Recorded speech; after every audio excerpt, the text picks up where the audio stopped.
All right.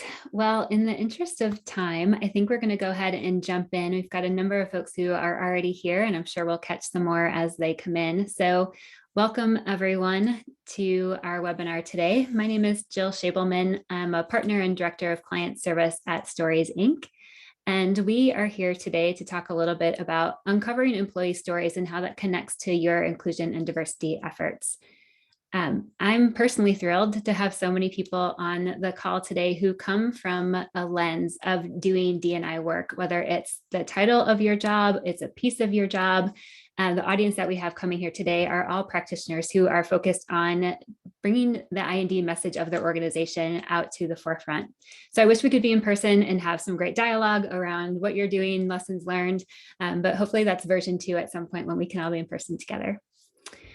So today we are talking about how stories help champion inclusion and diversity efforts. And I'm here joined with my friends Jade Harper and EJ Henry from AstraZeneca.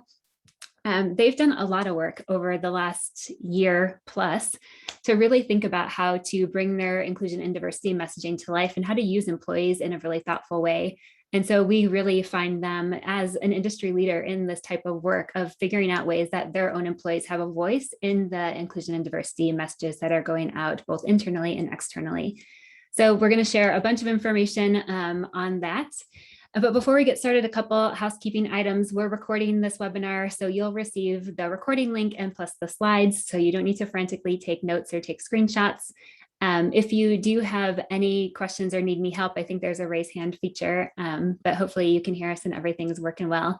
And then just a quick thank you to everyone who has helped make this happen. Our marketing team at Stories Inc. and Jessica McFadden, who has helped to bring this to life for all of us.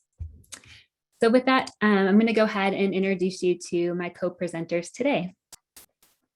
So today we are talking with inclusion leaders and brand leaders from AstraZeneca, a pharmaceutical and biotech company with operations both in the US and globally.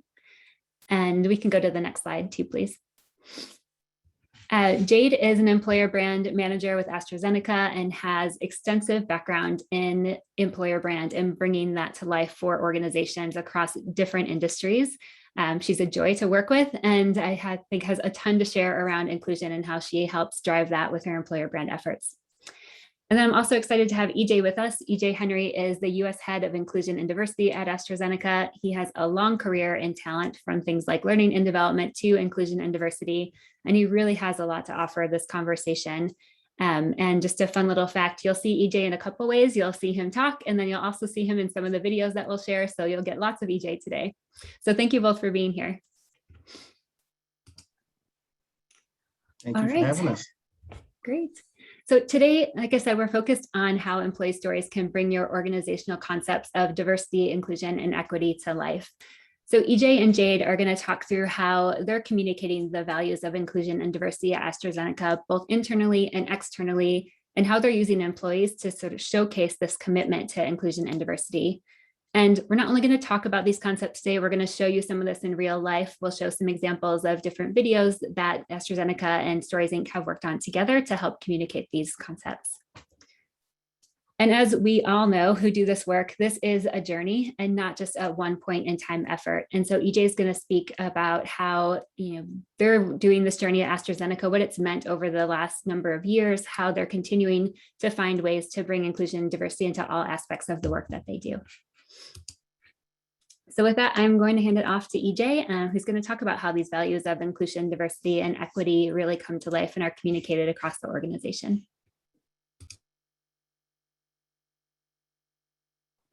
Thank you, Jill, for having me. First and foremost, before I even start, just like to say thank you to you and Stories Inc., as well as Jade Harper, because she has been the absolute catalyst for all of this that we're doing here today. And I'm very appreciative to have her as a colleague to move our agenda and really voice the great work that we're doing outside and inside of the organization. So with that being said, thank you, and thank you for having me. So to talk a little bit about our values and how inclusion and diversity really link to what it is that we do. AstraZeneca is a known organization that is really dedicated to their values. Everything that we do is also surrounded by those values. If it doesn't, if it's not a part of our values, we're not accountable and we don't measure it. And the great part about what we've done is inclusion and diversity has been added to those values, to interwoven so that we can make sure that we are embedding inclusion and diversity into the fabric of the organization. You'll hear me say inclusion and diversity because at AstraZeneca, we felt as though it was very important to lead with inclusion, to value diversity, and to create processes and systems for equity. So you'll hear me speak a lot to inclusion and diversity because that's how we kind of how we signal it here at AstraZeneca. So these values are so important again, and what they do is they give us the forefront and the foundation of how we operate in our strategy. If you think about the foundations of our strategy, there's three different pieces, right? There's empowering inclusive leadership, there's fostering a culture of speak up, and there's also building and sustaining a diverse talent pipeline of leaders as well as talent. And those are the three key focus areas that we prioritize here at AstraZeneca. And as I talk about the first one, inclusive leadership is really near and dear to my heart because it is the first piece that really allows all the other things to exist. Inclusive leadership is about seeking and valuing the differences that others bring to the table. It also talks about in creating an inclusive environment in which we work. Because as a leader or as an individual contributor, it's up to you to create that environment because you are the reality of those individuals. So that psychological safety in the organization is so critical. Being transparent, being compassionate, being culturally intelligent, being collaborative, those are all inclusive leadership principles and behaviors that we pride ourselves on and ensure that we want to make sure that all of our leaders and all of our individual contributors as well as employees are abreast of those capabilities. From a fostering culture where people can speak their mind, it's really about being your authentic self. I came into this organization 4.5 years ago because I decided I wanted to be myself. And this organization provided me with that opportunity. So with that, it is very critical that we create that same environment where there's trust, there's respect, there's vulnerability, and there's collaboration and there's psychological safety where people can speak their mind. And that's what we want to make sure that we're driving at AstraZeneca.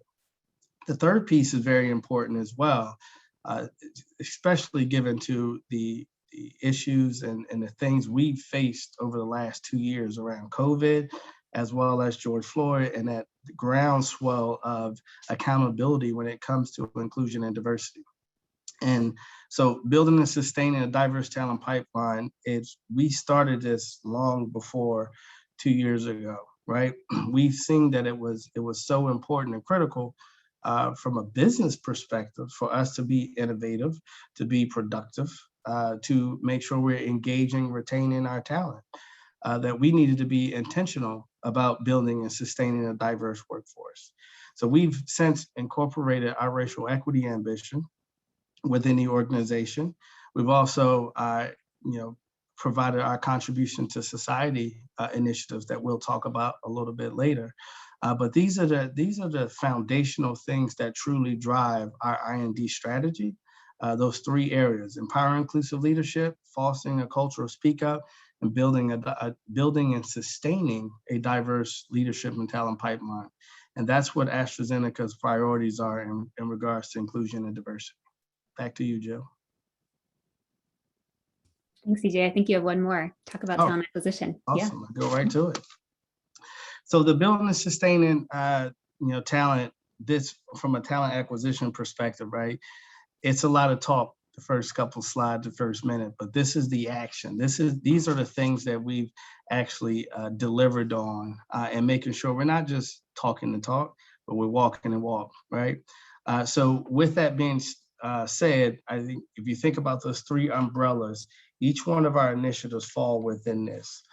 So these are some of the deliberate actions we've taken from a talent acquisition perspective.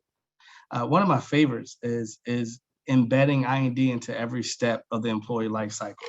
So when we talk about equity, We want to lay that entire cycle out from before you become a potential candidate to the time that you are exiting the organization. We want to lay that out, and we're looking at every single process along that system to ensure that we're removing any inequities and any systemic inequities that might hinder us attracting top talent. So, for example, removing names and titles from job descriptions and looking at skill sets rather than looking at a person's school or where they came from. Those are some of the things that we are doing to make sure that we're being conscious about how we attract. Working with our leaders on how to have the conversations with potential employees who look different than them, as well as going out to leveraging your own network. So look at your network and see, what am I missing, right? What's not a part of my network, and actually having them proactively going out to capture and attract that talent. Those are some of the things that we're doing. Another one is the support from our BRGs. What we call BRGs is our business resource groups. There's an evolution from employee resource group to business resource group. And my clear definition is a resource group is a group that depends on a organization to provide them with resources. A business resource group is a resource group to the actual business. So we're doing things to make sure that we're focusing on the actual business and having an impact.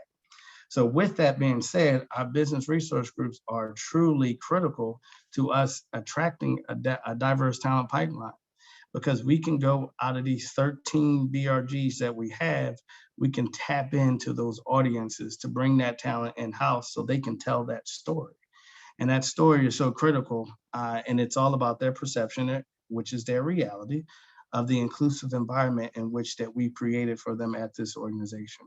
So that is something that we're also leveraging as well. So they are advisors to our talent acquisition partners.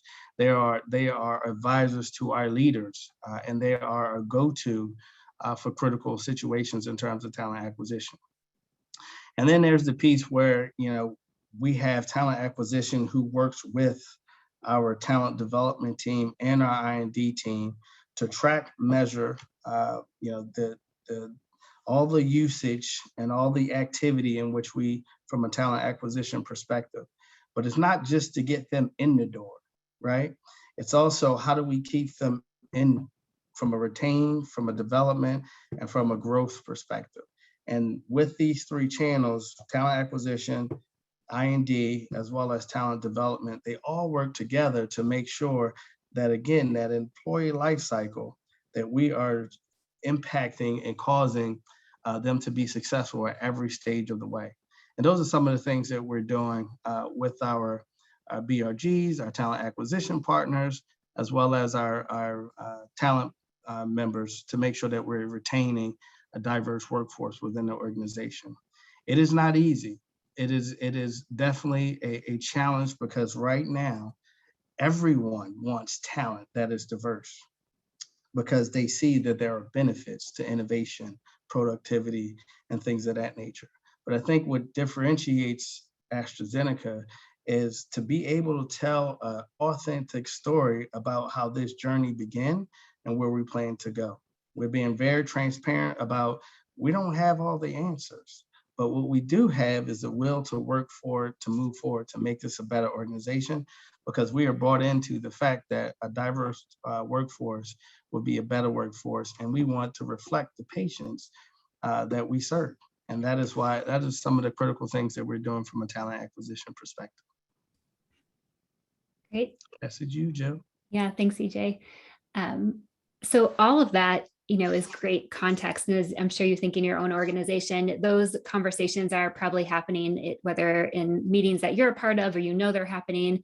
And that's great for all of that to be going on internally. But there's this piece of sharing that journey externally that really makes a difference in terms of being able to connect what you're doing to what a candidate's looking for. And so that's where we'll go next, is how do we bring that message that you're working on internally out to the external world, so that candidates get a glimpse of what life could be like for them if they joined your company. So we've had the good fortune to work with AstraZeneca on a number of different projects over the years. And when Jade approached us about doing an inclusion and diversity series, we were all in and excited to do this work with them. So we kicked this off, the actual execution of the project, in the late summer of 2020. And we interviewed 6 storytellers and created a library of video content that AstraZeneca could then use to communicate in the external and internal marketplace about what they're doing.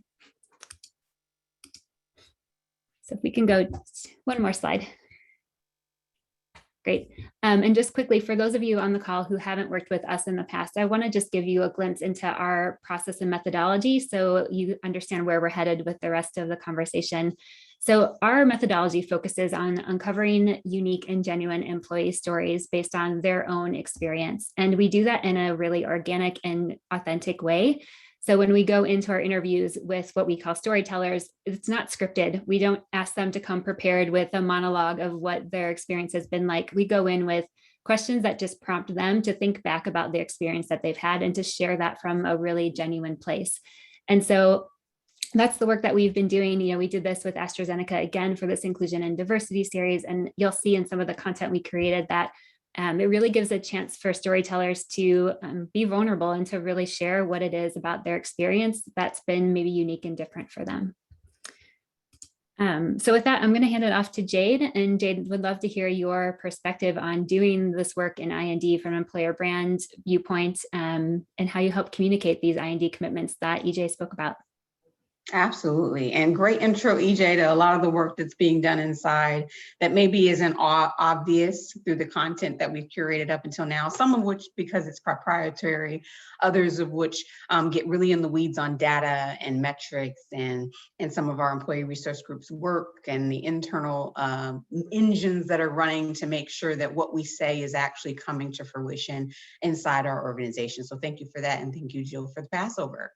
So with that being said, one of the first things I want to cover is just around how we're making these stories real, right? How do we validate our inclusive efforts are actually making an impact? And one of the ways, there's a multitude of them, but one of them is through authentic storytelling.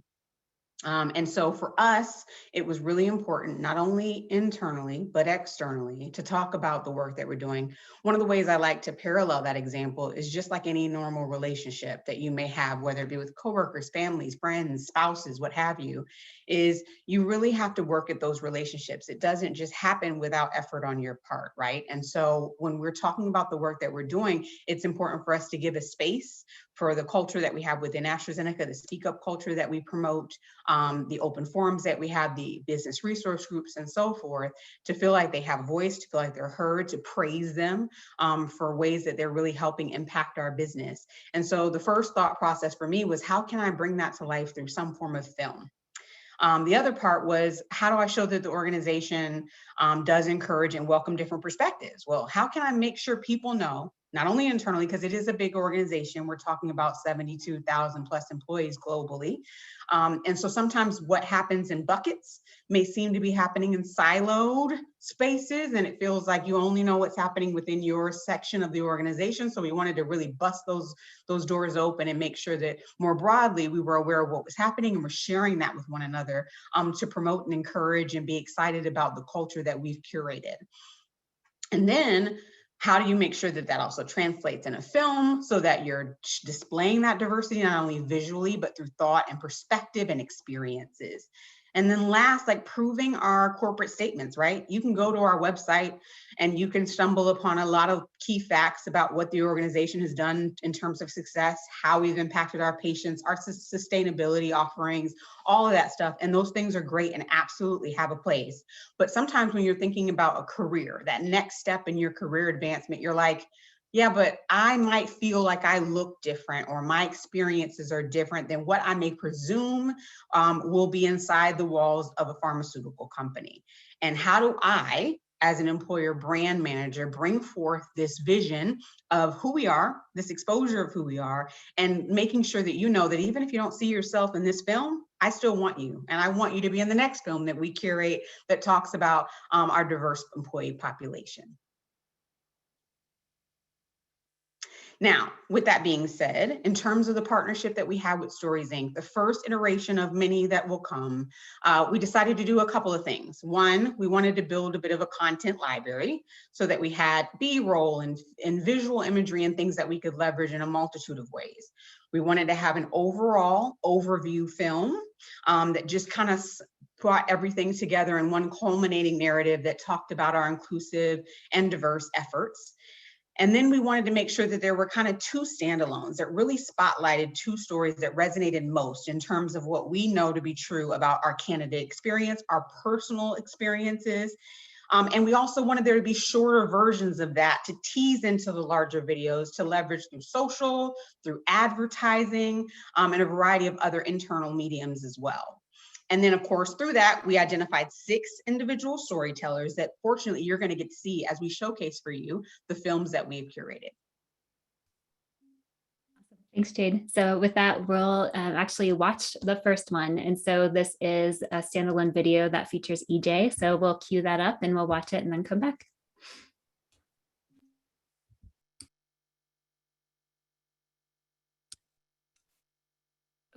Jessica, we can't hear the. Thank you. For me, bringing my full authentic self to work, it was a very personal choice, right? I came to the company with that in mind. And during even the beginning of the interview, I let them know that this is me. This is who you get. This is my full authentic self. This is EJ. To come to an organization and to see people value and be recognized is the ultimate humbling experience. And it just pushes you and stretches you to continue to be your authentic self. So I've had promotions. I've recently been promoted to head of US for inclusion and diversity, which is a huge glass ceiling that has been broken. A specific award or accomplishment that I received here at AstraZeneca, which was near and dear to me, was winning the CEO award for inclusion and diversity. It was so inspiring to be a part of that because that recognition was the representation of all the people who helped drive the cultural shift that we've had here, the engagement, the BRGs, the Inclusion Council, the leaders who sponsored the events. The fabulous thing about the Global Inclusion Council is that it is sponsored by the CEO, and it includes members from each of the geographic locations. At AstraZeneca, we want to make sure that regardless of your race, gender, disability, ethnicity, sexuality, your background, where you come from, we want to make sure that you feel like you can be your authentic self and that you belong, and we value what you bring to the table from a diverse perspective. In terms of the evolution, AstraZeneca has achieved leaps and bounds, but to be transparent, we still have tons of work to do in terms of creating the aspirations and being where we want to be. So now we're at a point where we're embedding inclusion and diversity into what we do. We're working together to drive inclusion and diversity, and I think it's just absolutely magnificent to be a part of that.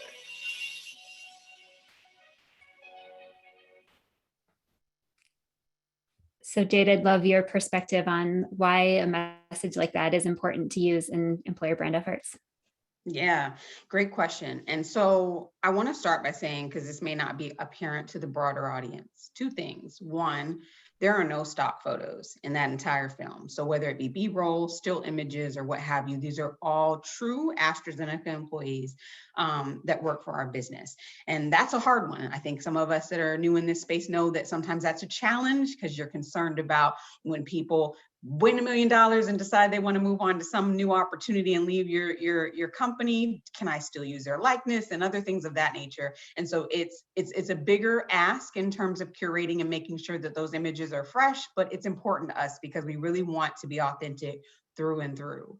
The other element that stands out to me in terms of this film that I just think might not be obvious is that we didn't ask EJ in this particular instance, can you tell me about your story around being your authentic self? It wasn't that poignant. I didn't necessarily know that answer up front.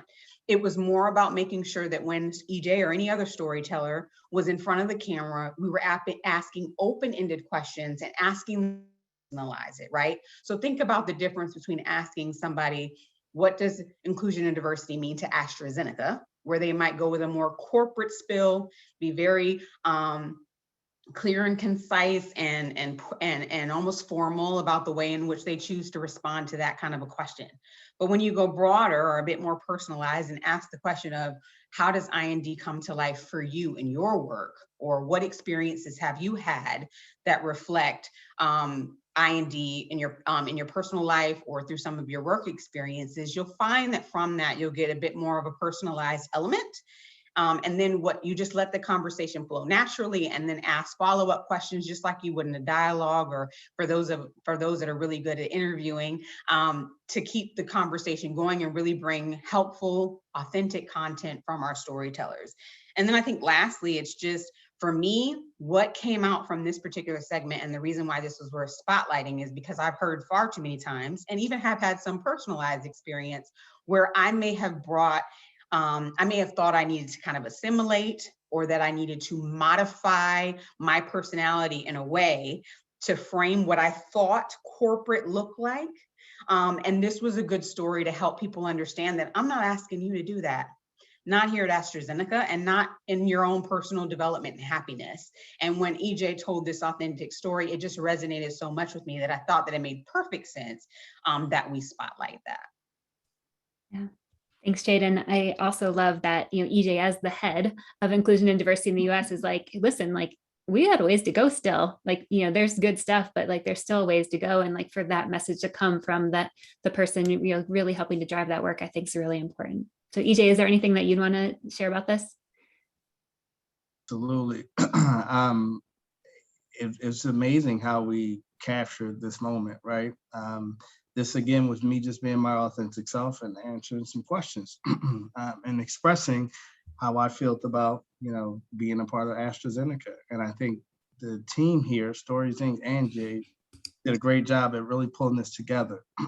Some of the results, and I'll let Jade talk a little bit about this, but you think about a video like this and putting this out to the masses out there. The return on investment for things like this is great, because what I want to see is a leader who looks like me. I want to see a leader who is saying it's okay to be myself, and that we value the differences that you make. That when I see that and how they put this together, I was just blown away. And then seeing the results of the video being released was just special. It was something special to see. Thank you. Thank you, Jill. Thanks, EJ. Awesome. Well, we have one more that we want to share right now, and this is another standalone from Kirsten. We'll watch that, and then we'll talk a little bit again about why a video like this is so meaningful and important.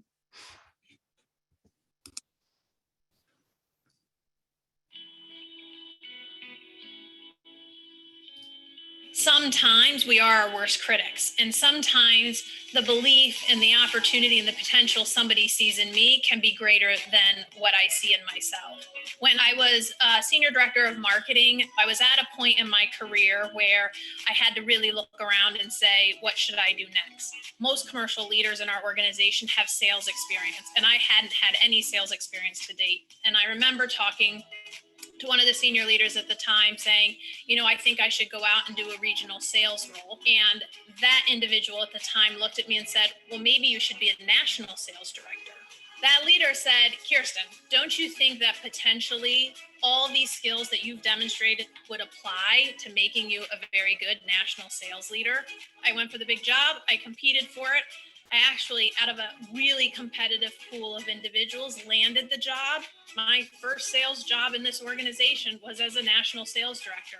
And as a leader of a large organization with a lot of people who ask me about their own career development, I see that as my key role. Like, where do I find in that person maybe some promise, some potential, some opportunity that individual doesn't see?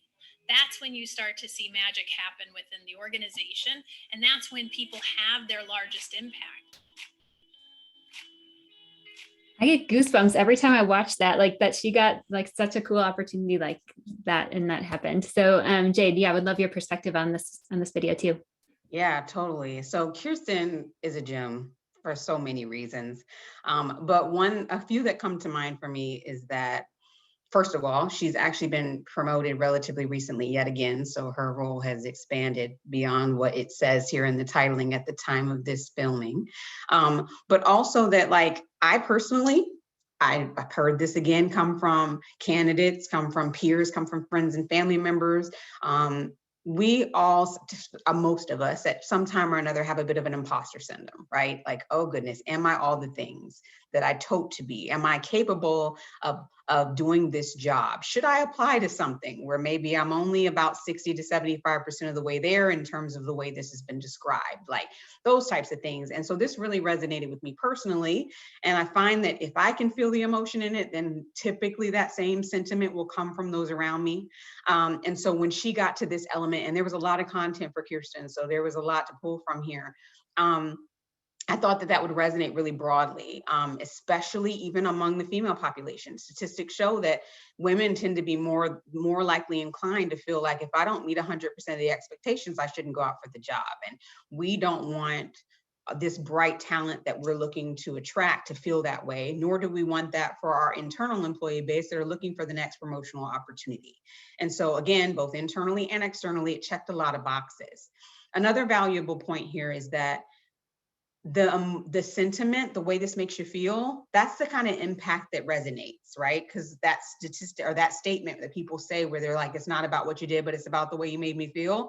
There are plenty of experiences in my lifetime where I can think of times that I'm like, I know that they made me feel great. I don't even remember anymore exactly what that thing was that they did, but man, I remember feeling good when I was around Jill or EJ or whomever. And so that resonated for me in this content and this narrative as well. So this really helped bring that to life.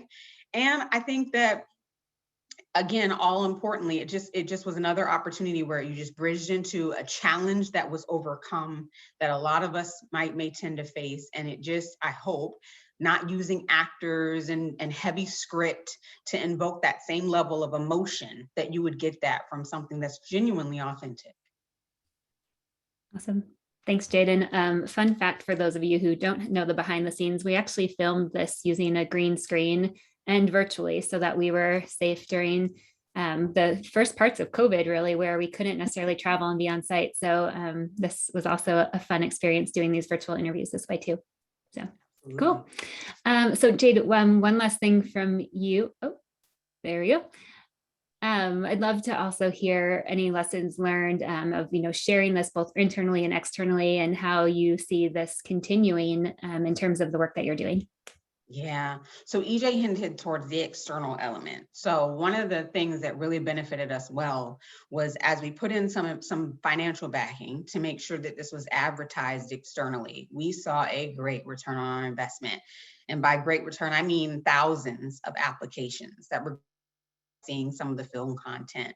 We also curated a campaign page on our career site that talks a little bit more in depth about what AstraZeneca is doing in this space, how much we value this space, and showcases all three of those video elements. In terms of internal, I realized that I think part of the reason why we were able to get that much traffic, aside from, and applies for that matter, aside from the paid advertisement, is our own internal ambassadors, if you will. And so having the plan to launch and release these film content internally first, to not only share and celebrate with our internal employee base, but also to make sure that there are ambassadors. So that when we post this externally, that they're sharing that content and they're pushing that content to further that personalized narrative, that personalized reality, that this truly is, we are who we say we are. And getting that personalized story from somebody you know means way more than trying to draft something that feels a little bit more formal in nature. And that's our ambition as we continue to push forward in making sure that we're attracting the right talent at the right time. Awesome. Cool. All right, so we're getting close to the end. So just a couple of things of what's next for everyone on the line. We have just one more, that's the overview video we'd love to show you. So again, you're seeing all multiple perspectives. And then we do have a Q&A. We had sourced questions ahead of time, and we've got a couple of questions that we'll tee up for Jade and EJ that I think are really amazing glimpses into the work they do. So I encourage you to stay on for that. So we'll watch this one last video and then jump into Q&A.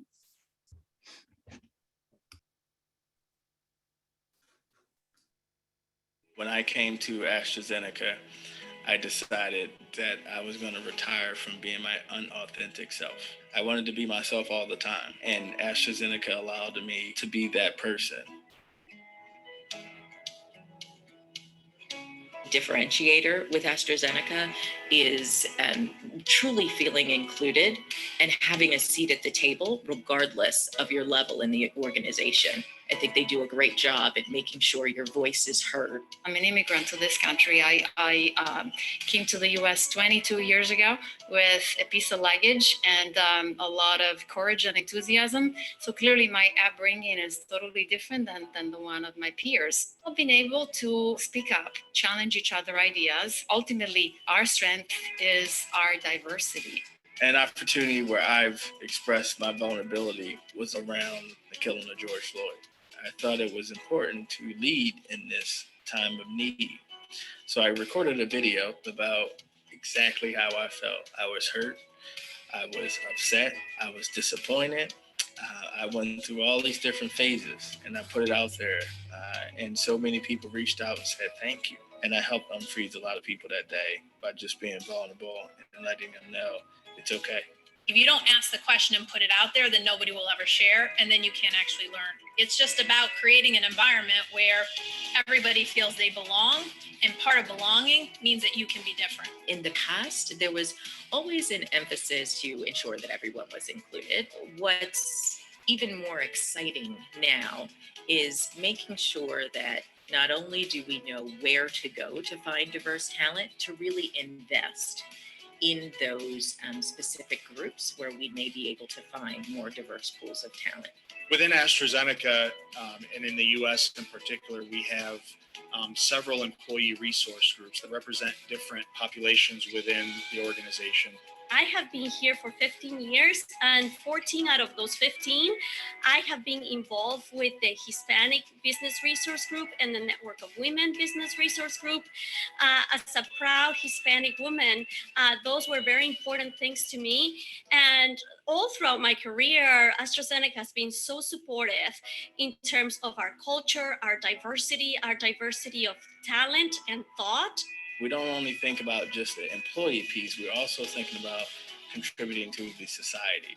So how can we ensure that we're taking into consideration the diversity of our patients? I think that is a huge change and shift in how the organization runs. Diversity and inclusion is a priority across all I do and all what we do here at AstraZeneca. We want to make sure that every patient, every customer, every member of AstraZeneca feels included, feels supported, and understands that we are trying to live up to our values and that you are valued here.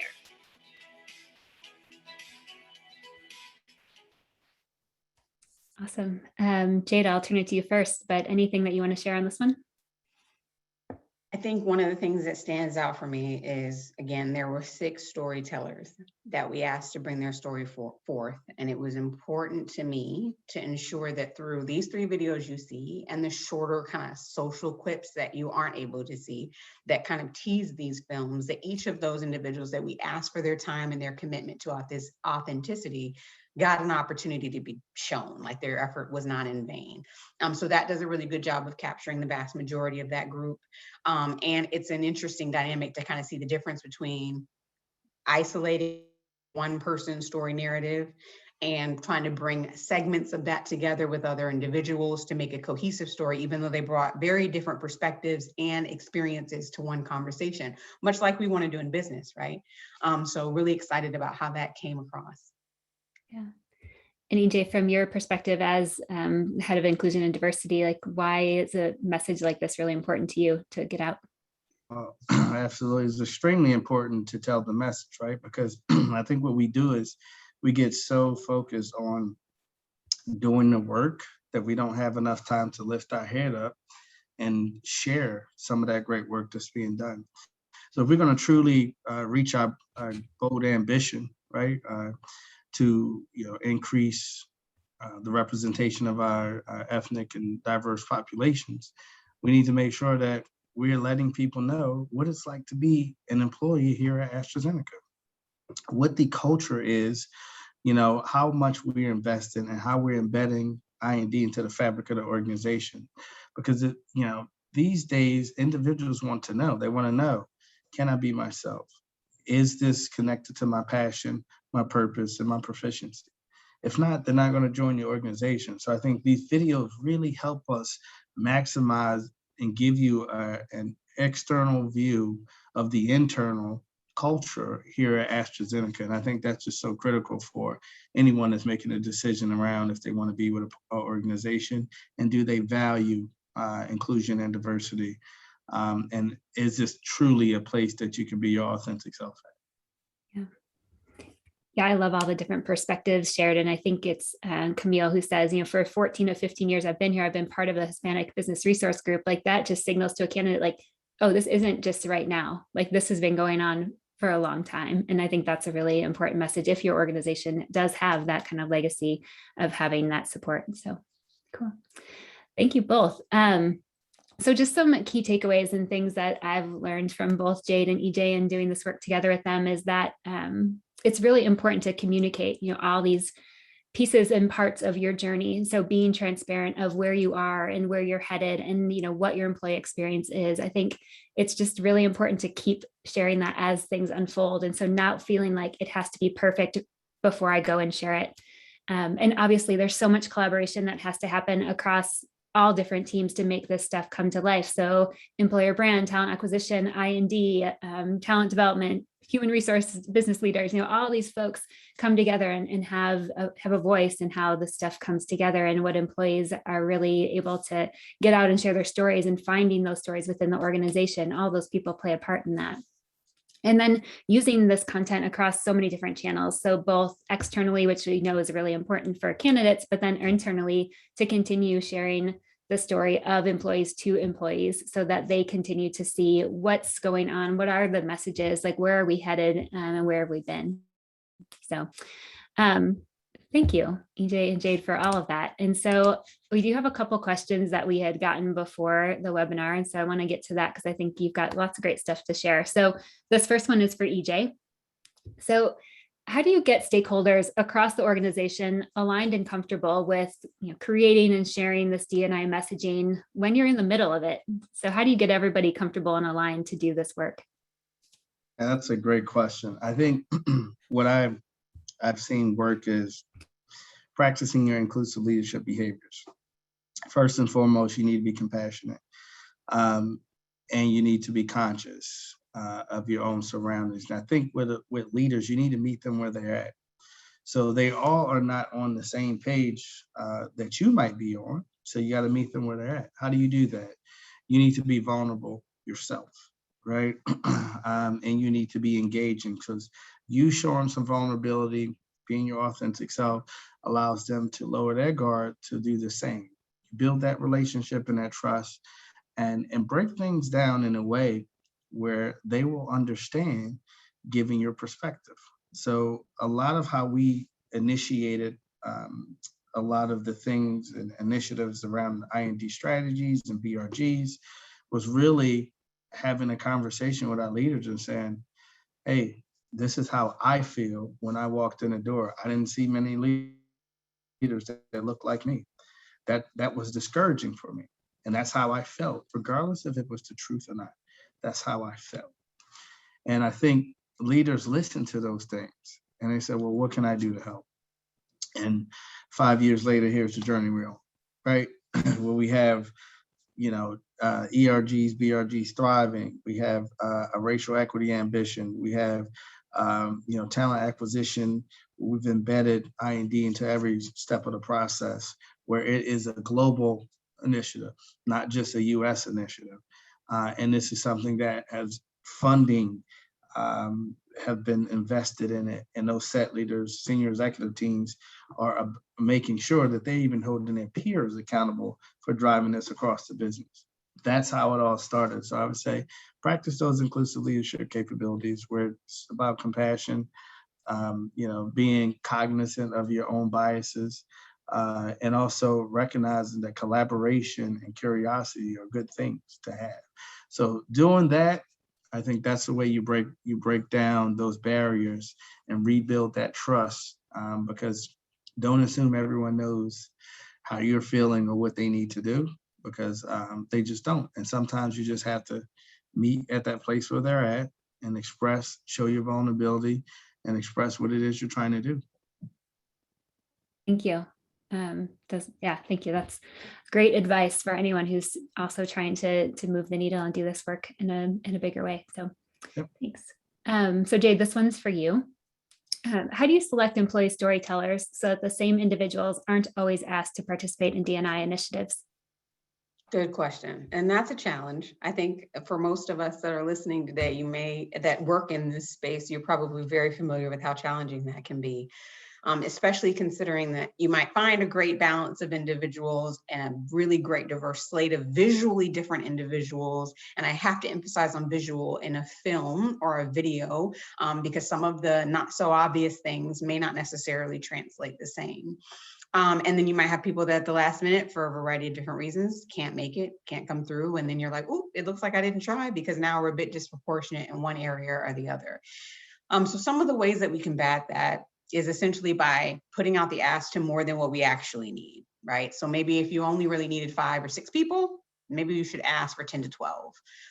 If you want to make sure that diversity is at the forefront, then overemphasize on those that translate as visually diverse, and ensure that if some of them back down or back out for whatever reason, there still seems to be some sort of balance at the end of the day. A few other things we can leverage for other companies or ours, our employee or business resource groups. There's great opportunity there. We find that our talent acquisition partners or our TAC recruiters, they have a tendency to have a really good pulse on those that have just recently onboarded into our organization. So they may bring fresh ideas, fresh faces, fresh perspective, because they've only been with our business for 6 months or less. For those of us that have been here a little bit longer, I find that our HR business partners are tremendously supportive in helping us find those talented individuals that may be open to coming forth. Then you also, of course, face the challenge of casting and kind of vetting through those individuals, because although they have all the right chops to be put in front of the camera, some don't translate that well because they're just not comfortable in front of a camera, whether they have a good story to tell or not.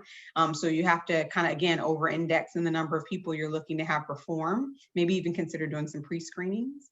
And then, of course, never hesitate, even though sometimes you don't get the response or the diversity balance you're looking for, to just put out an open casting call to everyone, because it always just ensures that you're not excluding or missing out on pockets that our HR business partner, our TAC team members, our leaders, or whomever may not have met or know anything about. And be really, really clear, and preferably, if you can, through examples, showcase what it is you're hoping to get out of their filming experience by maybe doing your own variation of what it is you're hoping to get out of it, doing meetings and sessions and discussions in those employee resource groups, coming to individuals' team meetings, and things of that nature, to convey what it is you're looking for. Because again, sometimes the email gets lost in translation, and you need to personalize it for individuals so that they feel like this is something that they would want to be a part of.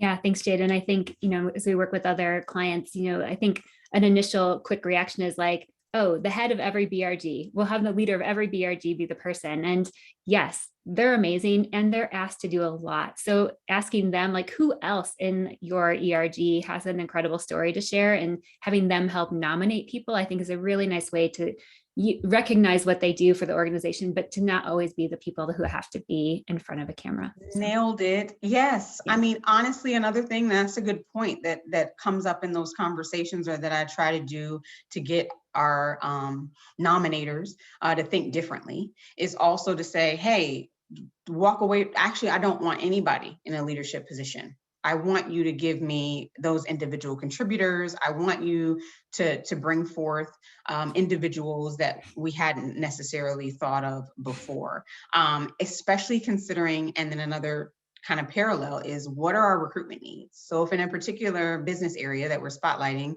the recruitment need is around scientists, or the recruitment need is around project managers, that's who I want to put on camera to talk about this business and where we're working, because that's right now what our pipeline is looking for, what we're in need of in terms of our open requisitions. Yeah, awesome. Great. All right, a couple more. EJ, this one's for you. So you've clearly done a lot of work over the last, sounds like 5 years, to embed I&D across the life cycle and across talent acquisition and other teams and other resources. What advice would you give to other diversity and inclusion leaders who are trying to do something similar, like embed D&I across everything and have a group of resources who can really work on this and drive it forward? What advice would you give them?